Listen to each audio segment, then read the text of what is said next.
ভারতের কন্নড় তারকা ইয়াশের ভক্তদের অপেক্ষার পালা শেষ হতে চলেছে। 4 বছর পর টক্সিক নিয়ে বড় পর্দায় ফিরছেন তিনি। সিনেমাটি পরিচালনা করেছেন গীতু মোহন দাস। কেজিএফ সিরিজের পর ইয়াশের নতুন সিনেমা ঘিরে দর্শকদের আগ্রহ তাই তুঙ্গে। 21 আগস্ট থেকে শুরু হয়েছে টক্সিকের অগ্রিম টিকিট বিক্রি। শুরু হওয়ার পর থেকেই বাড়ছে বুকিং। এনডিটিভির প্রতিবেদনে বলা হয়েছে 2 দিনেরও কম সময়ে ভারতে অগ্রিম টিকিট বিক্রি হয়েছে 4,73,000-এর বেশি টিকিট। প্রথম দিনের বুকিং থেকে এসেছে বড় অঙ্কের অর্থ।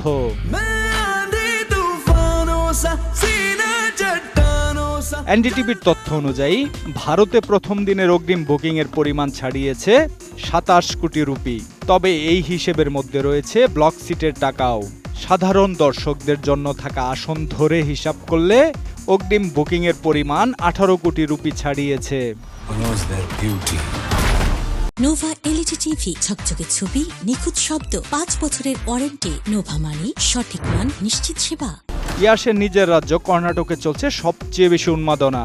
সেখানেই হয়েছে 14 কোটি রুপির বেশি অগ্রিম বুকিং। দ্বিতীয় অবস্থানে রয়েছে মহারাষ্ট্র। এই রাজ্যে অগ্রিম বুকিং থেকে এসেছে প্রায় 2.5 কোটি রুপি। টিকিট বিক্রির এই গতি ছবিটি মুক্তির আগেই তৈরি করেছে প্রত্যাশা। শুধু ভারত নয়, বিদেশের বাজারেও টক্সিক নিয়ে আগ্রহ দেখা যাচ্ছে। কয়েকদিন আগেই শুরু হয়েছে আন্তর্জাতিক অগ্রিম বুকিং। যুক্তরাষ্ট্রে এখন পর্যন্ত প্রায় 10 কোটি রুপির টিকিট বিক্রির খবর পাওয়া গেছে। অন্য আন্তর্জাতিক বাজারে পূর্ণ হিসাব এখনো প্রকাশ্যে আসেনি।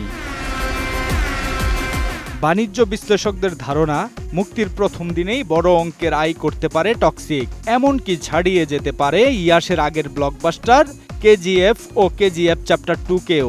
2022 সালে মুক্তি পাওয়া সিনেমাটি প্রথম দিনে বিশ্বজুড়ে আয় করেছিল 164 কোটি রুপি। ফলে টক্সিকের প্রথম দিনের আয় নিয়ে এখন থেকেই শুরু হয়েছে আলোচনা। টক্সিকে ইয়াশের সঙ্গে অভিনয় করেছেন কিয়ারা আদভানি, নয়নতারা, রুক্মিণী বসন্ত, হুমা কুরেশি সহ অনেক জনপ্রিয় তারকা। বড় তারকা, বড় বাজেট আর কেজিএফ এর পর ইয়াশের প্রত্যাবর্তন, সব মিলিয়ে টক্সিক নিয়ে আগ্রহ এখন তুঙ্গে। আগামী 26 আগস্ট মুক্তি পাবে ইয়াশের টক্সিক।